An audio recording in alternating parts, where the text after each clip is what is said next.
Benar ya Tuhan, kalau kami boleh melayani-Mu, itu bukan karena kuat dan gagah kami, bukan karena apa yang kami miliki.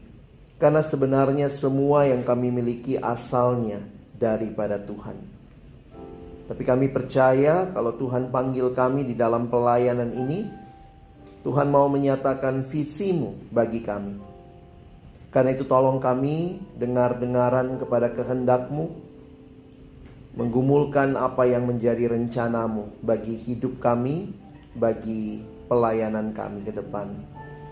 Terima kasih pagi hari ini kami boleh datang memuji memuliakan nama-Mu, dan tiba waktunya kami akan membuka firman-Mu ya Tuhan.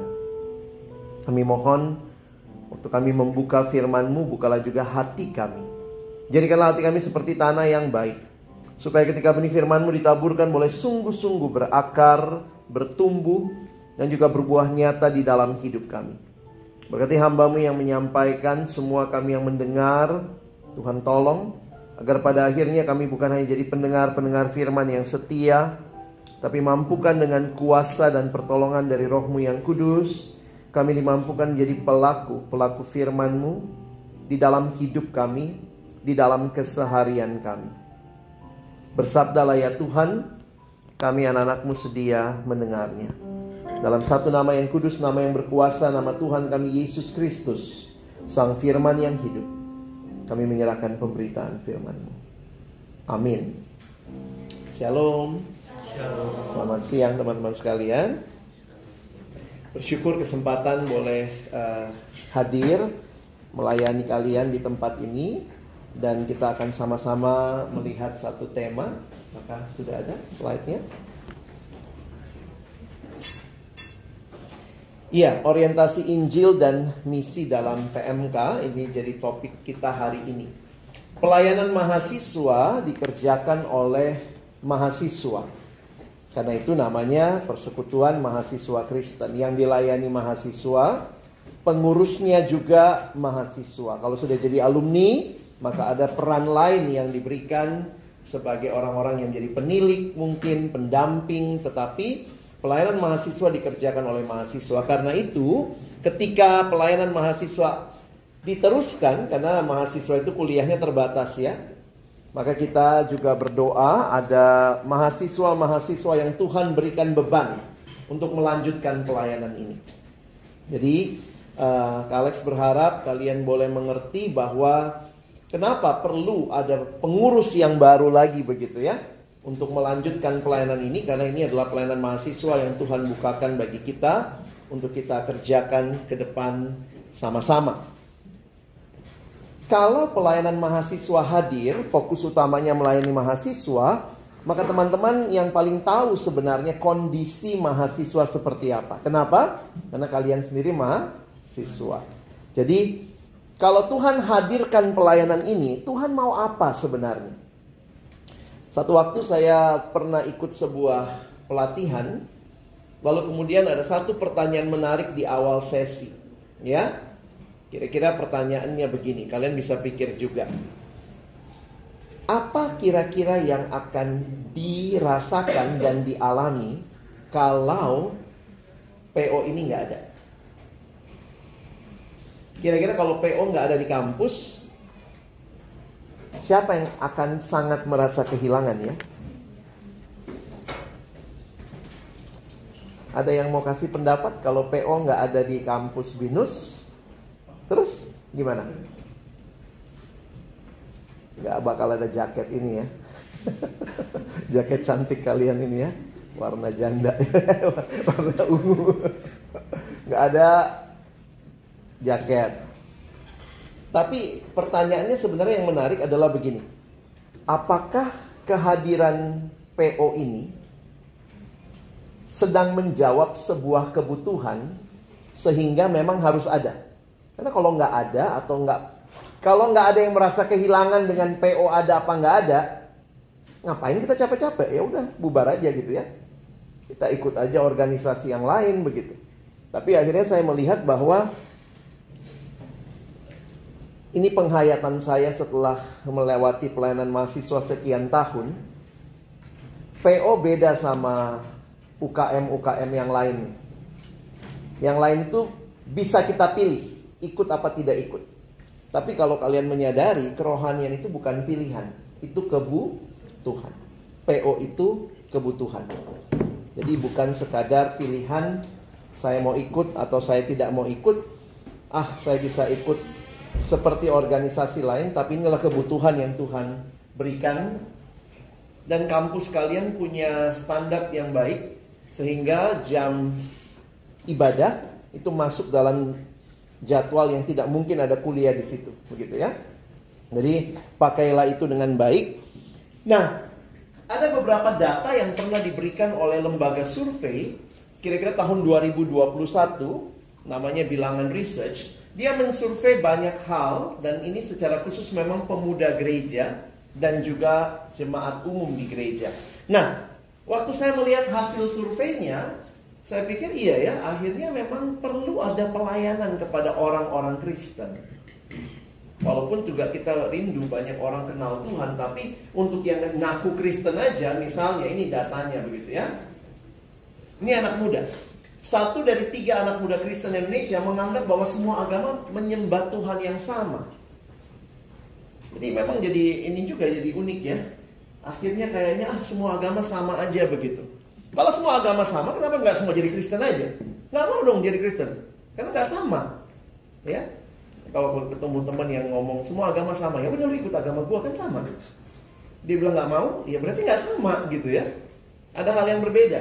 Nah, kalau banyak mahasiswa pemahamannya seperti itu, nah jadi pertanyaan penting buat kita juga ya. Ini walaupun anak muda, orang Kristen, mungkin juga mahasiswa. Yang berikutnya, ini masih anak muda. 1 dari 3 anak muda Kristen Indonesia menganggap bahwa perbuatan baik saja dapat menyelamatkan. Kalau perbuatan baik bisa menyelamatkan, saudara dan saya nggak butuh juru selamat. Karena kita tidak bisa menyelamatkan diri, Yesus jadi juru selamat kita. Kalau kita bisa menyelamatkan diri, siapa juru selamatnya? Ya kita. Ya. Nah, jadi ini menarik untuk kita perhatikan ya, data-data ini. Ini terakhir. 1 dari 4 anak muda Kristen Indonesia mendukung pernikahan beda agama. Jadi akhirnya makin melihat ya, apalagi di dunia mahasiswa, orang tuh punya pemikiran yang begitu terbuka, begitu luas, begitu bebas.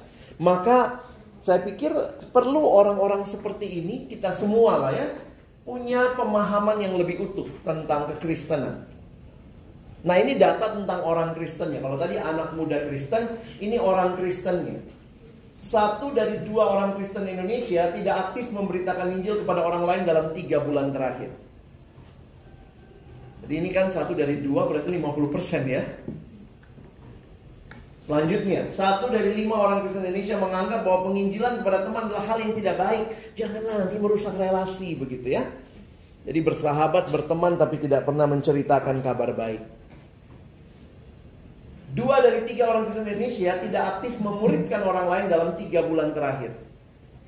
Nah, ini data-data yang memang belum dibaharui ya. Ini data tahun 2021. Ini ada 2 dari Januari sampai Februari surveinya. Respondennya 1137 orang dari 33 provinsi di Indonesia. Nah, teman-teman, waktu melihat kondisi seperti ini, saya pikir kenapa ya harus ada pelayanan mahasiswa? Kenapa harus ada PMK? Apa visi dan misinya PMK? Supaya kalau kalian jadi pengurus, jangan sampai nggak tahu yang diurusin ini apa. Ya?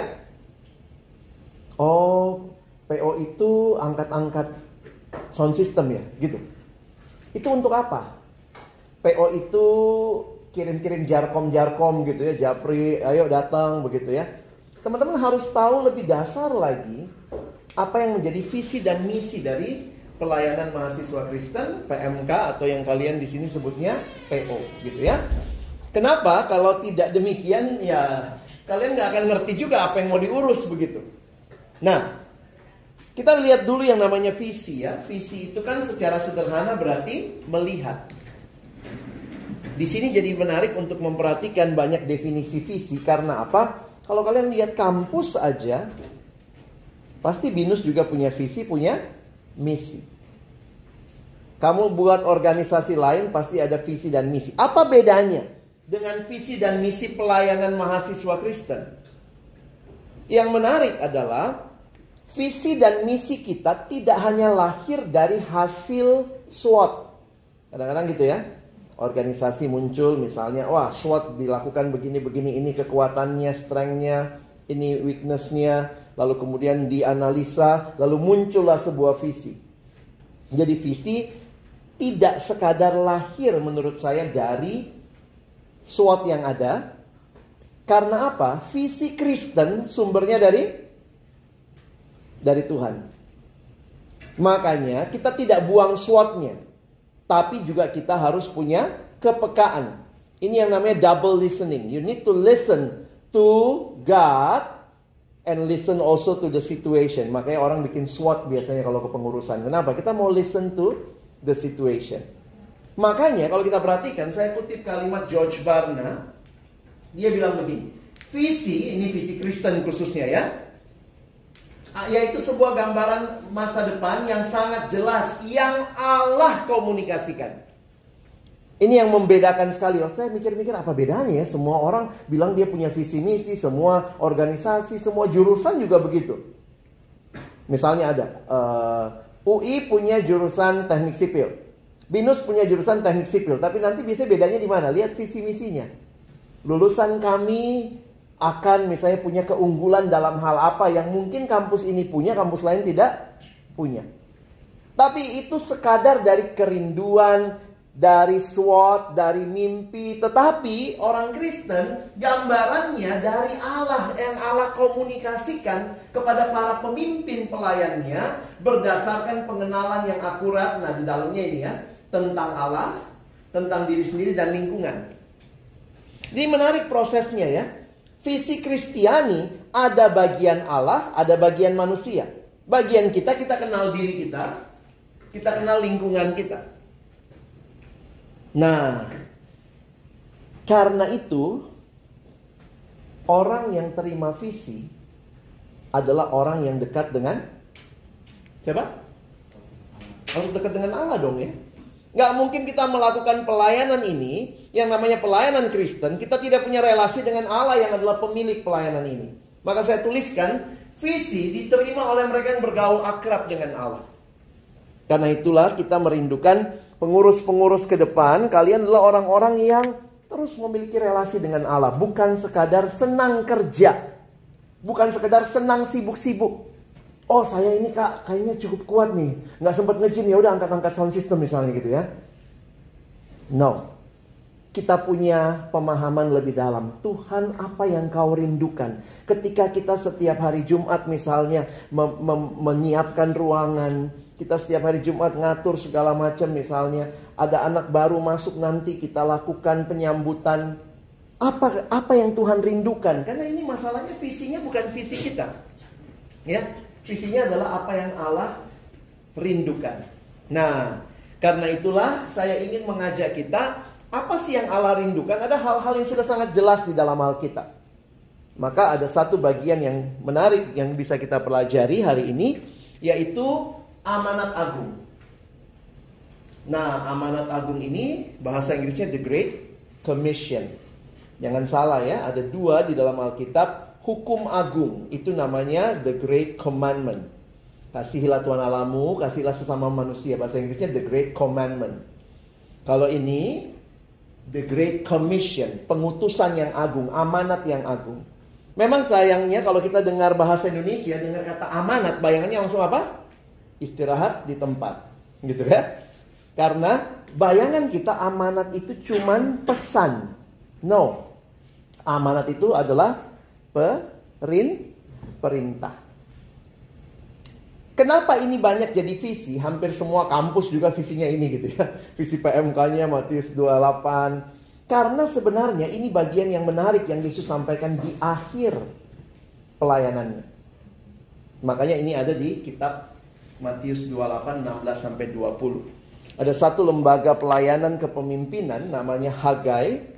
Nah, itu didirikan oleh John Haggai, dan dia punya moto itu menarik karena dia menjadikan Matius 28 juga visinya dia. Dan di dalam kalimatnya dia bilang begini, your last command is our first concern. perintah terakhirmu. Itulah concern utama kami.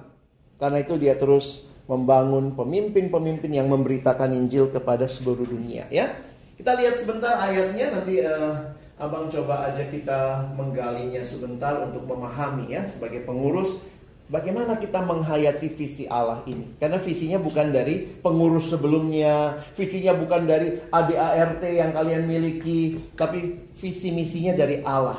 Karena itu setiap generasi harus berelasi dengan Allah. Mari kita baca bergantian. 28 ayat 16 sampai ayat 20 ya. Yang laki-laki baca ayat 16, yang perempuan baca ayat 17, kita bergantian sampai ayat 20 ya. Baik, laki-laki mulai. 1, 2, iya. Dan 11 murid itu berangkat ke Galilea, kemudian telah ditunjukkan Tuhan Yesus kepada mereka. Ketika melihat dia, mereka menyembahnya, tetapi beberapa orang ragu-ragu. Yesus mendekati mereka dan berkata, "Kepadaku telah diberikan segala kuasa di sorga dan di bumi. Karena itu pergilah, jadikanlah semua bangsa muridku, dan baptislah mereka dalam nama Bapa dan Anak dan Roh Kudus. Dan ajarlah mereka melakukan segala sesuatu yang telah kuperintahkan kepadamu. Dan ketahuilah aku menyertai kamu senantiasa sampai kepada akhir zaman." Mari kita perhatikan ada 3 hal yang penting dalam ayat ini untuk kita pahami. Kita lihat sama-sama. Yang pertama, siapa yang memberikan amanat ini? Tentu dengan gampang kita langsung semua jawabnya Yesus. Tapi Yesus yang seperti apa? Nah, ini yang kita perlu pahami ya. Teman-teman lihat ayat yang kita baca tadi. Kenapa tinggal 11? Yudas sudah gitu ya.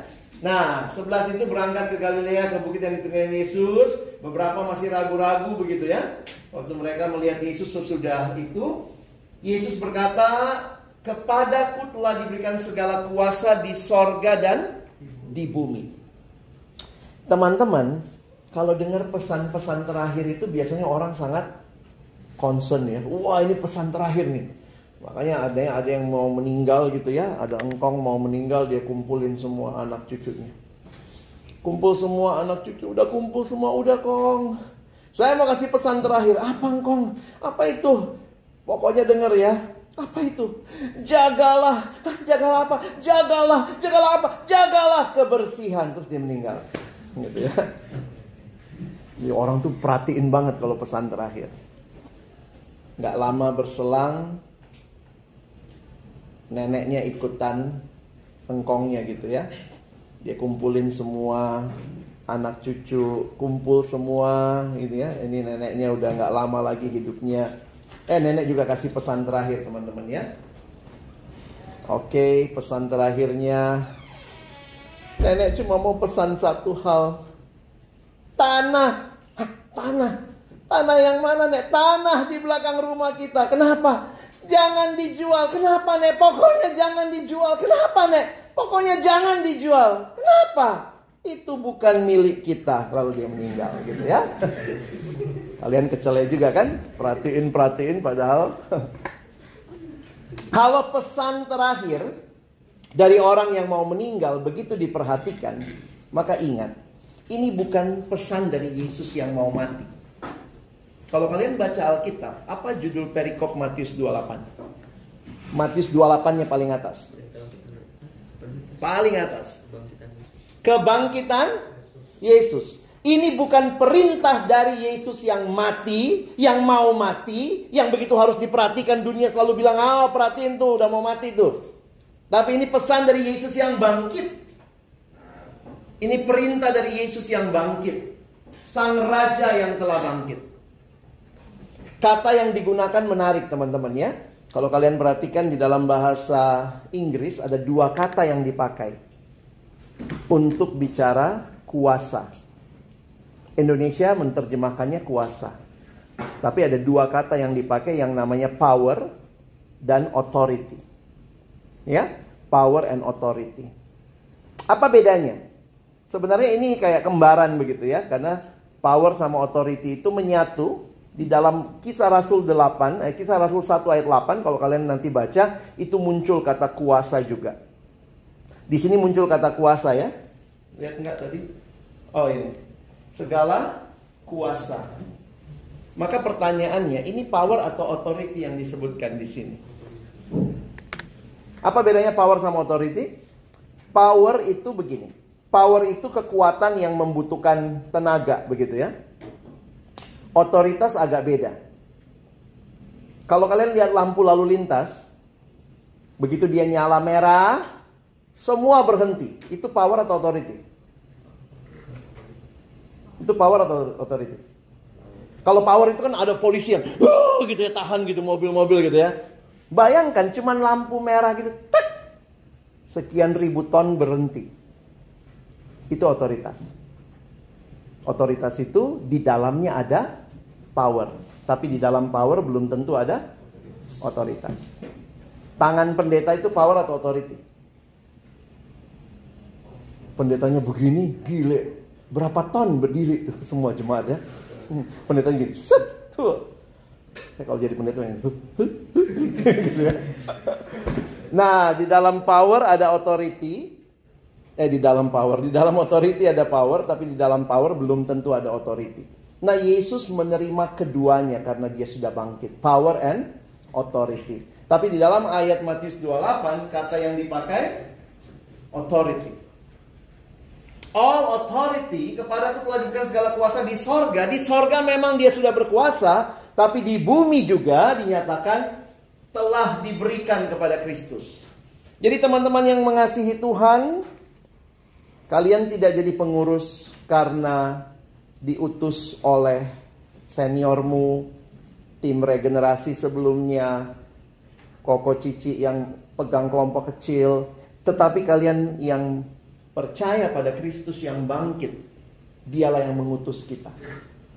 PO ini bukan miliknya senior, bukan miliknya orang-orang tertentu, tetapi milik Allah. Yang karena itu ketika pengurus baru dipanggil, yang memanggil adalah Allah sendiri. Sadari itu ya. Ingat, ini bukan sekadar meneruskan legacy, ini meneruskan perintah ilahi. Yang kedua, apa isi perintahnya? Karena ada isinya kan, perintahnya itu ada isinya. Maka ayat 19-20. Kenapa menarik? Karena perhatikan dua kata pertama. Karena itu. Jadi kadang kita baca ini kita lupa ya, harus dikaitin sama ayat tadi 18. Karena segala kuasa di sorga dan di bumi telah diberikan kepadaku. Karena itu kata Yesus, pergilah, jadikanlah semua bangsa muridku dan baptislah mereka dalam nama Bapa, Anak dan Roh Kudus dan seterusnya. Jadi diutusnya bukan dengan otoritas manusia, tetapi otoritas ilahi, dan diutus untuk melakukan perintah ilahi. Coba kita lihat apa kata perintah yang muncul di sini. Ada berapa kata perintah? Karena itu pergilah. Satu. Biasanya ada akhiran lah ya kalau perintah ya. Yang kedua, jadikanlah. Ketiga, baptislah. Keempat, ajarlah. Kelima, ketahuilah termasuk perintah. Tidak. Cuma ada 4 ya. Cuma ada 4. Ketahuilah tidak dihitung perintah. Teman-teman, kalau kalian paham, pertanyaan abang begini. Di dalam bahasa aslinya sebenarnya ada satu kata perintah utama. Nah, ini kita perlu kalau PA baik-baik. Ternyata cuma satu kata perintah utama, lalu ada 3 kata perintah yang menyertai atau memberikan keterangan. Menurut kalian yang mana kata perintah utama? Pergilah, karena pertama muncul gitu. Baptis. Jadikanlah. Semua aja lu sebut gitu ya. Iya, benar. Jadikanlah semua bangsa muridku. Jadi sebenarnya ini perintah pemuridan. Kalaupun orang bilang ini perintah penginjilan, karena sebelum orang jadi murid dia harus dengar Injil. Makanya kalau kalian lihat sebenarnya perintah utamanya ini. Terjemahan yang lebih tepat, jadikanlah murid bagiku dari semua bangsa. Gereja tidak bertujuan sekedar membaptis. Persekutuan tidak sekedar kumpulin orang. Dan 3 kata perintah ini sebenarnya tujuan akhirnya adalah ini. Apa tujuannya pergi? Bukan jalan-jalan, tapi menjadikan murid. Apa tujuannya membaptis? Untuk menjadikan murid. Apa tujuannya mengajar? Untuk menjadikan murid. Jadi harusnya, nah ini kalau PO hadir, PO ini kan gereja Tuhan di kampus ya, tanda kutip, perpanjangan gereja Tuhan di kampus. Maka visinya apa? Nanti lihat ya, visi kalian itu di situ ada ayatnya nggak sih? Di emblem nggak ada ayatnya. Kita lihat yang lama ya, yang lama tuh ada ayatnya di bawah kalau saya nggak salah ingat gitu. Nanti bisa lihat, saya lupa apa kalian atau Untar ya itu, tahu ada ayat ditaruh begitu. Tapi intinya kan adalah Matius 28. Maka kita tidak sekadar kumpulin orang biar banyak gitu ya, banyak yang pakai jaket gitu ya, pada punya emblem sama, tapi kita membawa mereka jadi murid. Dan ingat, Tuhan Yesus bilang ini kepada siapa? Kepada 11 murid. Mereka bukan jadi muridnya Petrus, mereka bukan jadi muridnya Matius, tapi menjadi muridku. Jadikanlah murid bagiku dari semua bangsa. Nah, jadi teman-teman, ini harusnya jadi visinya pelayanan kita. Kita fokusnya ke sini. Semua acara, semua kegiatan yang kita lakukan demi ada murid. Kenapa? Karena ini yang Tuhan Yesus fokuskan. Waktu Tuhan Yesus tinggalkan dunia ini sebelum dia naik ke surga, apa yang dia tinggalkan? Sekretariat? Enggak. Tuhan Yesus tinggalkan deposito. Ini dana pelayanan ya. Tuhan Yesus tinggalkan gedung? Tidak. Dia tinggalkan sound system dari kepengurusan yang lama? Tidak. Yesus tinggalkan 11 murid yang mengerti apa artinya jadi murid dan kembali memuridkan. Maka sebenarnya visi kita membawa orang jadi murid yang kembali memuridkan. Makanya sebenarnya saya sangat menegaskan ya, khususnya untuk BINUS gitu ya, serius dengan kelompok kecil. BINUS salah satu kampus yang dari dulu kelompok kecilnya antara ada dan tiada, tapi kegiatannya selalu ada. Tidak banyak yang serius dengan kelompok kecil. Ini dari 20 tahun yang lalu saya pelayanan, saya selalu tekankan untuk BINUS, please kuatkan pemuridan kalian. Kenapa? Kita tidak sekadar membangun aktivitas. Yesus pernah melayani 5.000 orang. Tapi bukan 5.000 orang itu yang dia utus. Waktu saya baca ayatnya 11 murid. Itulah yang kemudian kembali diutus memuridkan. Jadi tetap fokus, silakan lakukan yang besar. Penjangkauan kita bisa besar dan banyak. Tetapi jangan lupa, orang itu dibangun di dalam pemuridan. Ya. Nah, pemuridan lalu nanti dia terkoneksi dengan pelayanan. Jadi sebenarnya jadinya dia punya ladang untuk melayani. Dia dilatih melayani. Jadi ingat ya, regenerasi iman tidak terjadi melalui cara biologis, namun melalui pemuridan. Nah, beberapa kutipan tentang pemuridan bagi saya ini jadi menarik ya. Makanya gereja-gereja sekarang kalau kalian lihat ya, hampir semua gereja mulai berpikir pemuridan. Walaupun agak terlambat ya, kita di pelayanan mahasiswa dari dulu cuma itu pikiran kita. Gereja ini bikin pemuridan.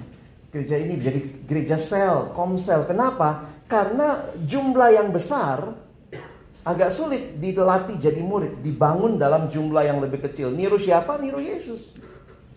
Yesus tidak meng-KTB-kan, tidak memimpin kelompok kecil 5.000 orang. Dia memimpin sekelompok murid yang orang-orang itu kembali memuridkan.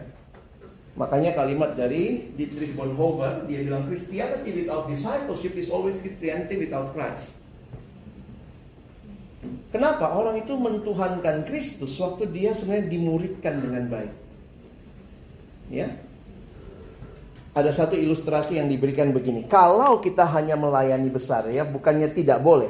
Yesus pun melayani 5.000 orang. Tetapi waktu dia melayani yang besar itu, tetap dia fokus kepada 11 murid. 12 sebenarnya ya, Yudas gagal. Mirip kayak kita ngisi. Jadi bayangkan teman-teman kalau ada botol-botol, misalnya botolmu semua dibuka ya. Lalu kemudian kita ada berapa? 50 botol. Sebelah sini masih ada? Silakan. Jadi kalau botolnya dibuka, lalu kemudian saya ambil air nih ya, dari ember, saya siram nih. Set! Kalau saya siram seperti itu, ada botol yang dekat dengan air itu jadi penuh, yang tidak dekat Silakan.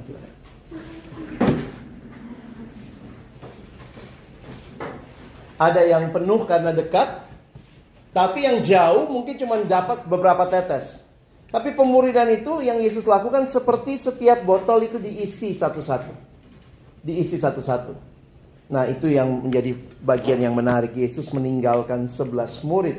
Dan bayangkan 11 murid itu yang menjangkau dunia. Pergi, jadikan semua bangsa muridku.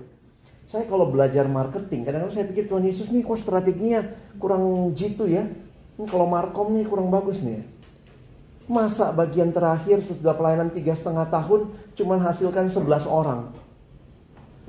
Coba kenapa Tuhan Yesus gak kumpulin 5.000 orang ya, lalu bilang pergi jadikan semua bangsa muridku. Bukankah lebih cepat ya kakek-kakek kita kenal Yesus ya.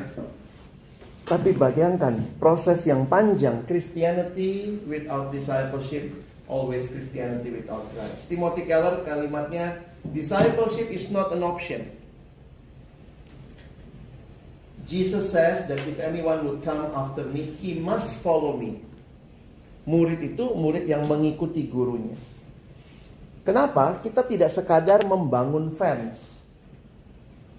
Tuhan Yesus tidak sekadar membangun pelayanan yang banyak fansnya, orang senang sama dia ya. Tapi Tuhan Yesus membangun sebuah pelayanan yang mengikuti dia. Coba lihat sebentar Lukas 14 ya. Abang kasih contoh saja dari Lukas 14 supaya teman-teman bisa paham. Lukas 14. Di dalam ayat ini kita lihat ayat 25 ya. Lukas 14 ayat yang ke-25. Lihat judulnya apa?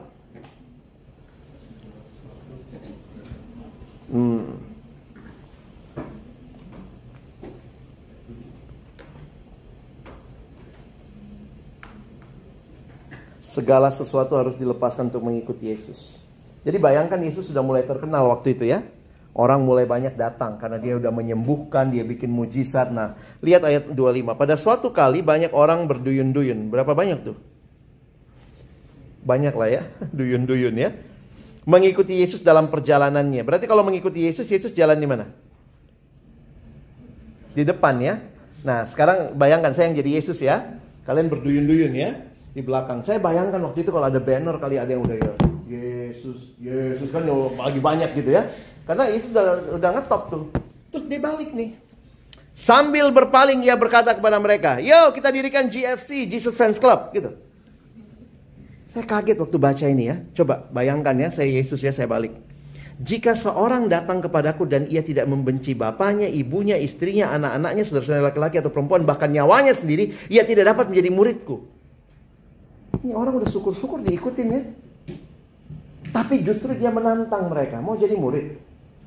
Murid itu berarti mencintai Yesus lebih dari segalanya. Kamu siap jadi murid? Lalu berikutnya dia bilang, barang siapa tidak memikul salibnya dan mengikut aku, ia tidak dapat menjadi muridku. Di bawahnya begitu lagi, 3 kali dia bilang, tidak dapat menjadi muridku. Saya pikir Yesus sudah syukur nih banyak orang ya. Kenapa dia balik lalu dia bicara seperti itu?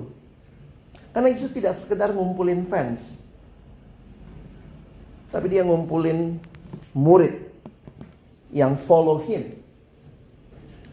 Not just fans of him.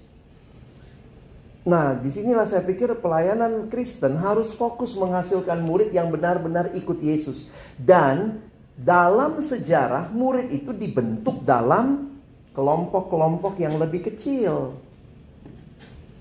Bagus sih kita punya acara besar, pembicara-pembicaranya terkenal. Tapi kalau tidak ada small group yang membangun karakter, saya bisa dengar banyak khotbah.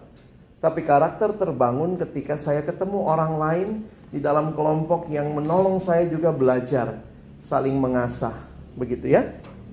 Jadi pastikan ya, yang namanya kelompok kecil itu tulang punggungnya persekutuan. Gereja baru mulai sadar sekarang. Dan kadang-kadang jadinya begitu ya, mulai bikin kelompok kecil di gereja, tapi ya banyak yang agak telat juga. Kira-kira begitu. Jadi pemuridan merupakan proses transformasi menjadi serupa Kristus. Jadi bukan sekadar pemberian informasi untuk kebenaran Alkitab. Nah ini juga, mari revitalisasi lagi kelompok-kelompok kecil kita supaya tidak menjadi seperti kelompok hanya belajar Alkitab seolah-olah mesti jawab yang benar saja, tapi benar-benar kita rindukan ini terjadi transformasi kehidupan. Ya.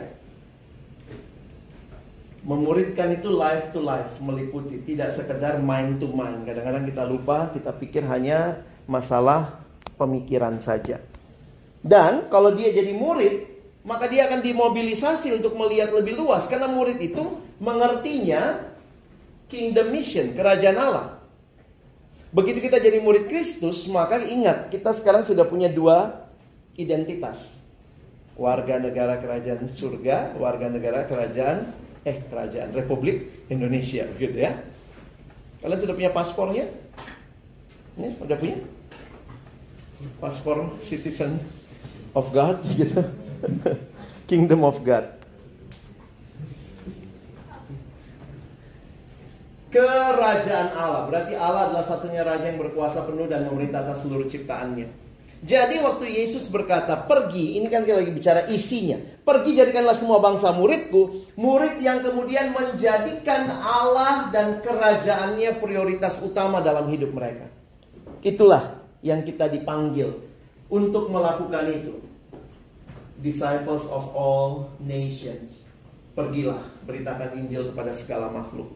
Nah, karena kalian hadirnya, PO ini hadirnya di kampus BINUS, maka ini tanggung jawab teman-teman di kampus untuk jadi pengurus yang punya visi sama seperti visinya Tuhan.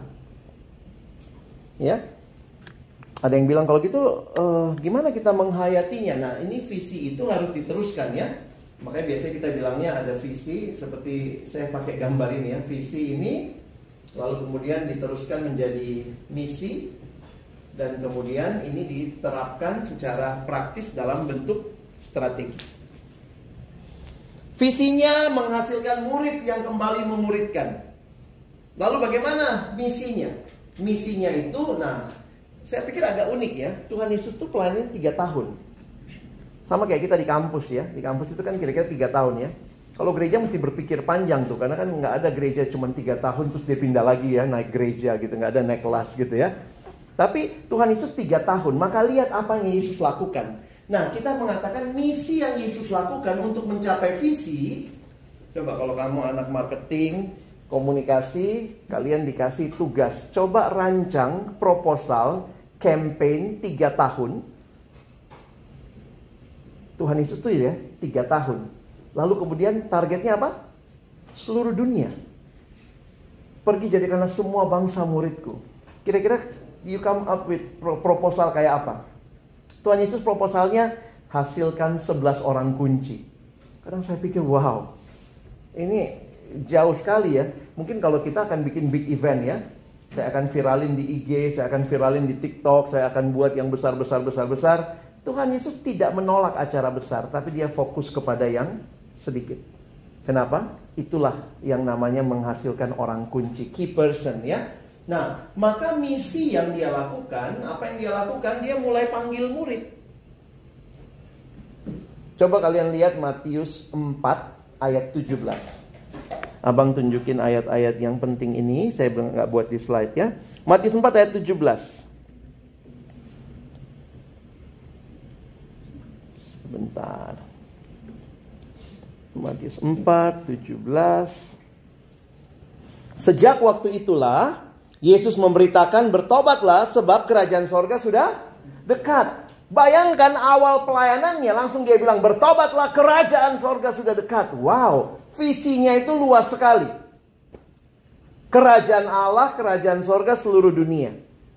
Tapi pertanyaan sederhana, teman-teman, bagaimana caranya makan? Ini pertanyaan ini ya, wondering aja. Coba bayangkan, bagaimana cara makan gajah? Ada yang pernah mikir gimana cara makan gajah? Apa itu, Dek?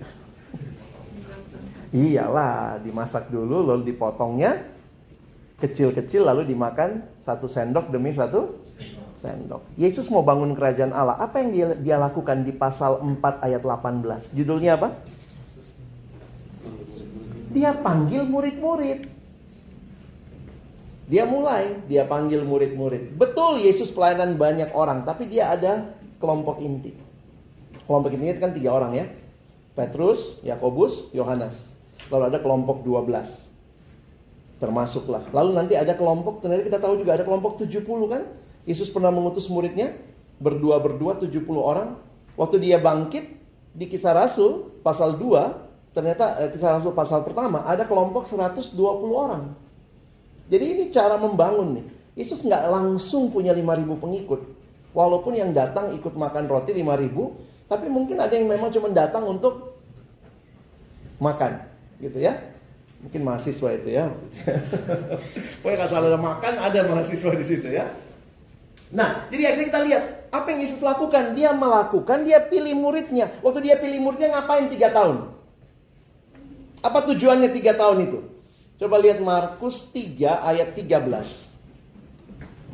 Jadi ini semua strateginya Yesus ya. Kalau kalian jadi pengurus ikutin Yesus, kan kita pelayanannya Yesus nih ya. Oke, lihat ayat yang ke-14. 13 abang baca ya. Kemudian naiklah Yesus ke atas bukit. Ia memanggil orang-orang yang dikehendakinya dan mereka pun datang kepadanya.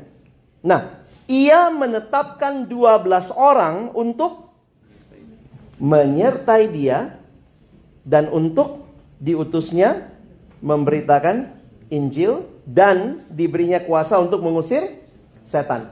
Kadang-kadang kita pikir cuma 2 tugas, yaitu memberitakan Injil, mengutus untuk mengusir setan. Tapi lihat, apa tugas pertama? Menyertai dia. To be with him. Maka menarik sekali Tuhan Yesus membina orang. Orang yang pertama mesti dibina dulu, baru dilibatkan pelayanan. Jangan dibalik ya, prinsipnya itu begitu ya. Dia dibina, lalu dia melayani. Kenapa? Dari mana itu? Dari Yesus sendiri begitu. Ada nggak yang dibina sambil melayani? Ada juga ya. Yesus itu kan nggak kayak kelas teori. Oke, hari ini kita kelas teori okultisme ya, tentang setan-setan ya. Yesus nggak gitu kan, banyak on job training ya. Ayo kita pergi ke seberang. Begitu ke seberang langsung ketemu setan. Tuhan Yesus nggak persiapan kelas dulu. Nanti kalau ada setan begini ya, taktiknya ya, pertama, kedua. Ayo langsung. Jadi kadang-kadang ya, abang pikir juga silakan ya.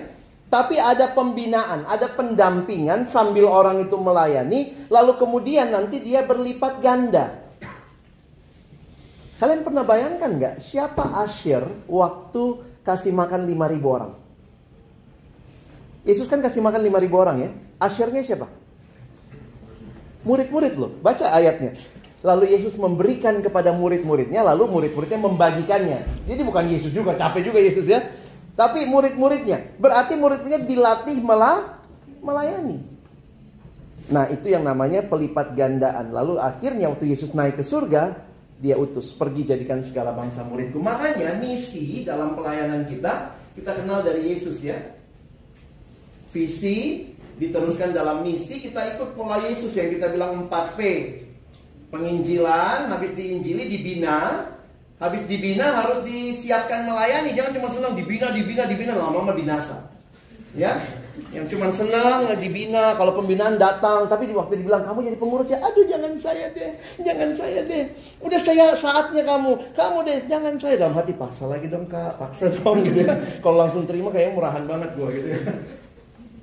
Habis dilipat gandakan, diutus melayani. Nah ini pola yang kita sebut 4P. Ini bukan punya PMK, bukan punya PO, ini punyanya Yesus. Jadi waktu Yesus naik ke surga, orangnya udah siap. Siapa yang siap? 5.000 orang? Tidak juga, dia menyiapkan lebih sedikit ya. Tapi dia tetap melayani massal, silakan. Tetapi Tuhan Yesus punya kelompok inti yang memastikan ini terjadi. Maka teman-teman, waktu kalian jadi pengurus, ya jadilah pengurus yang mengerti ya. Makanya biasanya kalau mahasiswa baru masuk, bulan-bulan Agustus tuh Binus sudah mulai ya kontak-kontak pembicara ya. Batch 1, batch 2, itu penginjilan tuh ya. Tema-tema penginjilan diberikan. Nanti kemudian diajak orang untuk terlibat, datang pembinaan, ikut kelompok kecil. Ada yang nanya, apa itu kelompok kecil kak? Ya kelompok yang tidak terlalu besar gitu ya. Itu aja sederhananya kan. Supaya kau bisa lebih diperhatikan begitu ya. Nah, kelompok kecil harus ada PKK-nya juga. Siapa yang jadi PKK? Yang sudah pernah ikut kelompok kecil. Jangan cuma senang dibina dalam kelompok kecil, tapi beri diri juga begitu ya. Nah, habis dibina, nah dilatih melayani. Itu yang namanya pelipat gandaan, dikasih tanggung jawab. Biasa gitu kan? Mulai jadi usher. Anak baru kan bisa jadi usher gitu ya. Habis jadi usher mulai mungkin naik sedikit. Nggak naik juga sih itu ya, bukan masalah naik ya. Tapi kayak jenjang karir di PO itu kalian lihat ya, dari luar makin masuk gitu ya. Akhirnya mungkin jadi pengurus, jadi tim inti lah apa gitu ya.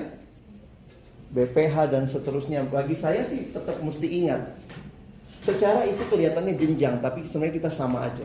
Makin kamu ke atas, sebenarnya makin kamu ke bawah. Kenapa? Waktu kamu pengurus, kamu melayani jemaat. Jadi kita bukan, kalau logikanya gini ya, wah anak binus nih ada yang PO ada 300-an orang. Wah saya ketua PO nih, oh berarti saya membawahi 300 orang. Kebalik. Kalau kamu ketua PO, kamu pengurus PO, kamu melayani 300 orang. Itu tuanmu yang kamu layani.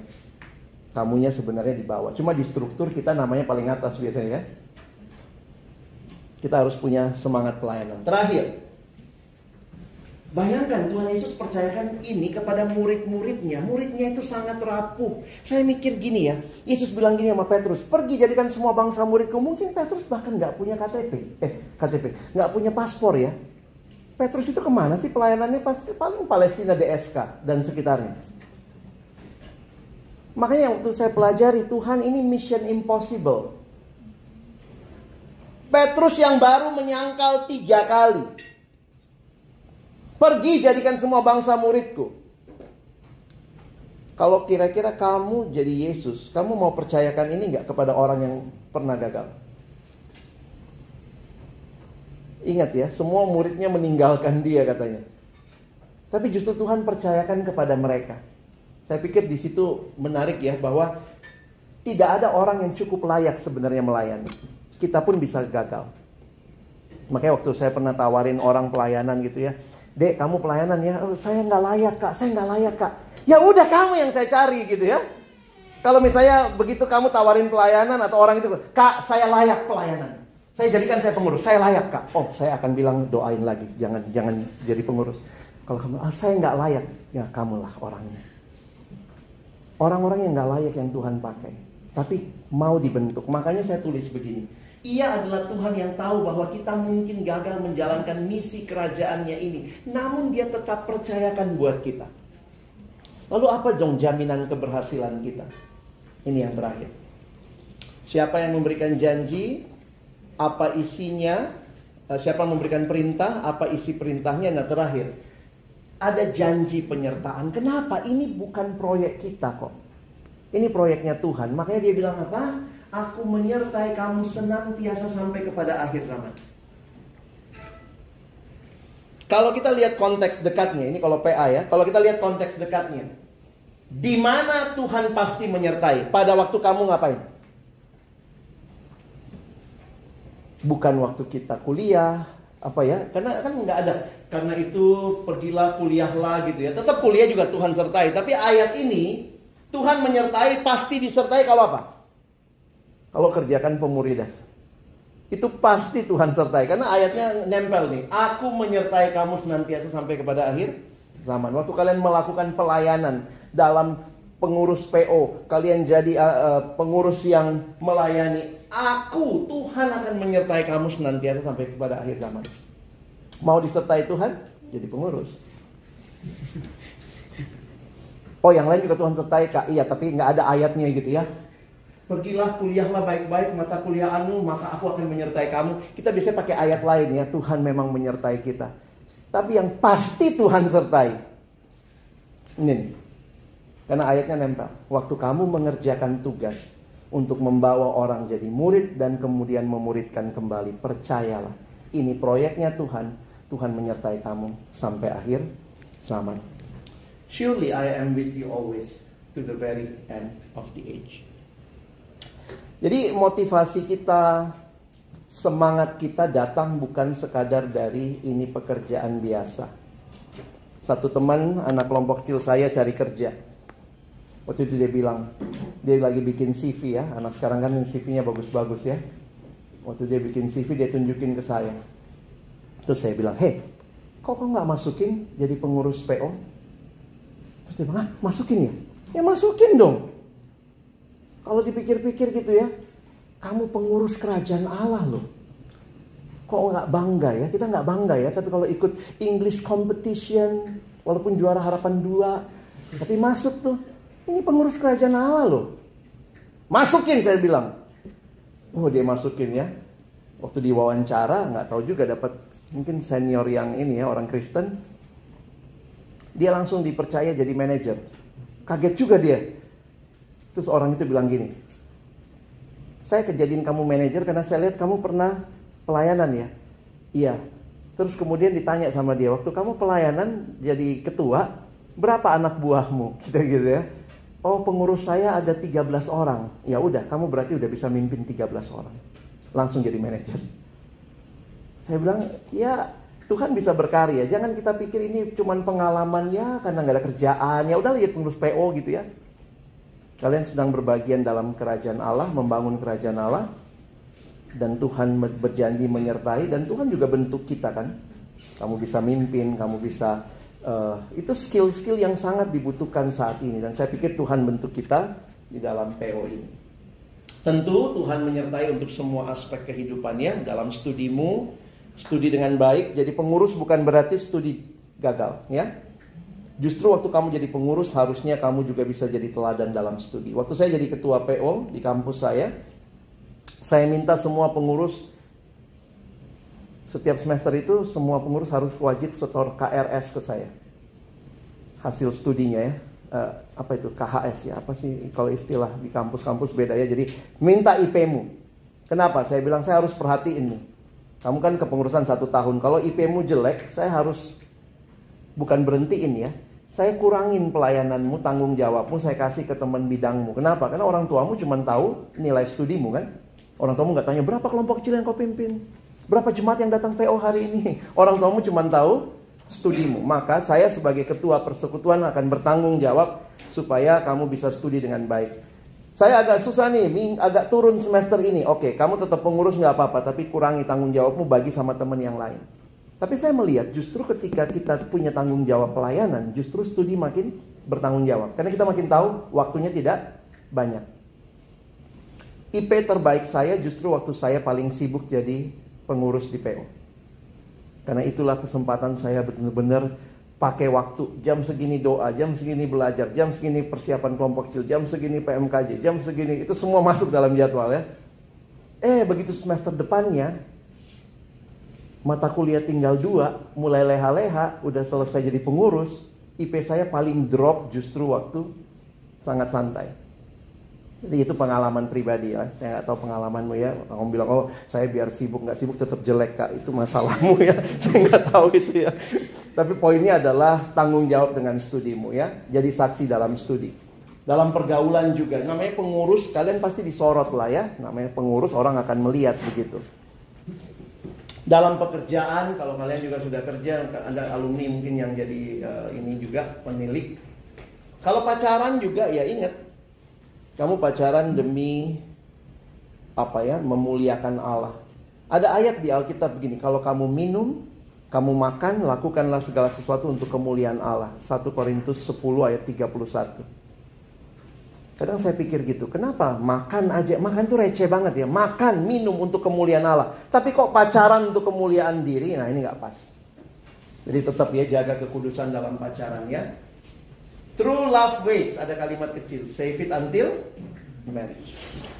Dan terakhir nanti kalaupun sampai kalian berumah tangga, kiranya kalian tetap bawa misi ini. Karena visi ini ya kita lihat di kampus, jadikan semua bangsa muridku. Nanti waktu kalian masuk ke pekerjaan, kalian masuk dalam rumah tangga, Tuhan tetap kasih visi yang sama sampai dia datang nanti kedua kalinya. Nah kiranya ini jadi pergumulanmu untuk terus berdoa. Kalau Tuhan benar panggil pelayanan, maka kalian akan menjawab Tuhan ya, bukan menjawab kami, menjawab pembicara, menjawab Koko Cici yang kontak kamu, tapi jawablah kepada Tuhan. Jangan sok-sok rohani ya. Saya bilang nggak sok rohani begini. Ada hal yang sudah jelas, jangan digumulkan. Tidak perlulah digumulkan. Ada kan biasa kalau ditawarin pengurus ada yang gitu. Oh saya gumulin dulu. Nah saya mau tanya, apa yang kau katakan dengan kau gumulin dulu? Oh saya mau baca Alkitab. Emangnya ada ayat janganlah melayaniku gitu. Hal yang sudah jelas, semua orang yang sudah percaya, sudah diselamatkan, kamu pelayan Tuhan. Sehingga pergumulan yang digumulkan apa? Sama kayak kamu kontak saya. Bang Alex bisa jadi pembicara nggak di PO? Apa yang saya lakukan? Dek, saya gumulkan dulu 2 hari gitu. Saya memang sudah yakin saya dipanggil untuk melayani Tuhan. Apa yang saya lakukan? Tinggal buka agenda, kosong apa tidak. Jadi yang saya gumulkan, kosong atau tidak. Misalnya ternyata jam 1 saya ada pelayanan di dekat sini. Oh pas nih, kalau saya terima ini, nanti saya bisa ke sana. Misalnya begitu. Itu yang digumulkan. Jadi bukannya pelayanan, saya mau menggumulkan. Apa yang kamu gumulkan? Melayani atau tidak ya? Melayani atau tidak ya? Terus kamu cari ayat Alkitab, ada nggak ya? Janganlah melayaniku. Nggak ada. Gumulkan hal yang memang harus digumulkan. Saya mau jadi pengurus. Diminta jadi pengurus. Semester depan kuliahku gimana? Berapa SKS? Oh, saya bisa ambil kesempatan ambil 24. Tapi kalau saya ambil 24 saya jadi pengurus, maka saya akan gumulkan. Gumulkannya apa? Mungkin saya kurangi 1 mata kuliah. Gumulkannya apa? Itu Koko Cici itu saya mau tanya sama dia. Saya mau ngobrol sama dia. Gimana pengalaman dia jadi pengurus tahun lalu? Jadi pergumulan itu hal-hal yang logis. Jangan gumulkan, emangnya ada tiba-tiba misalnya janganlah melayaniku. Kamu hanya kuliah saja. Tapi kamu jadi mengerti yang digumulkan apa? Ada yang tadi pagi bergumul napas atau tidak? Aduh napas nggak ya, napas. Itu udah normal. Maka yang digumulkan adalah mau napas terus-terusan atau mau di stop beberapa menit begitu ya. Nah jadi yang kalian gumulkan, lihat studimu tahun depan gimana, semester depan. Lihat kemungkinannya. Ternyata aduh saya ada pilihan nih. Kalau nanti begini saya pulang balik nih anaknya. Nanti gimana nih? Saya pulang mungkin lebih malam. Bagaimana bagi waktu? Saya ada ini juga. Nah itu yang kamu doakan. Tuhan kasih saya hikmat untuk akhirnya memilih, memilah, mengurangi, menambah apa yang Tuhan mau. Tapi ada juga mungkin, oke, saya bukan pelayanan di kampus, saya mungkin di gereja saya. Oh silakan. Tapi ada yang bilang, Tuhan kasih beban saya di kampus. Ada yang nanya, gimana kak kalau bergumulnya antara gereja, di gereja gue dibutuhin, di kampus gue dibutuhin juga. Gimana? Kamu tidak selamanya di kampus. Di kampus ini hanya sekitar 2-3 tahun kamu pelayanan. Kalau di gereja kamu seumur hidup. Maka biasanya kalau saya bilang, kalau gerejamu tanpa kamu 1-2 tahun ini masih bisa berjalan, jadi pengurus di kampus dulu. Nanti kamu akan selamanya juga di gereja. Kamu bahkan jadi berkat di sana. Tapi kalau karena kamu tidak jadi pengurus, gerejamu tutup, kamu di gereja aja. Jangan kesini lah. Di sini masih ada yang lain gitu ya. Jadi itu kan kadang-kadang itu yang digumulkan. Tanya hamba Tuhan, tanya Koko Cici senior, itu yang digumulkan ya. Jadi saya harap jangan pakai istilah seperti itu. Saya mau bergumul, apa sih yang lu gumulin? Ada yang gitu ya, kasih waktu saya kak, tambah lagi 2 minggu. Wah 2 minggu, saya mau doa. Tambah lagi kak, pas 2 minggu, gimana? Kak 2 hari lagi, 2 hari tambah lagi. Begitu, gimana? 2 jam lagi kak. Terus terakhir, enggak kak. Enggak mau jadi pengurus, dari awal aja lo gitu ya. Jadi kalau kalian bilang tidak pun, kalian tahu.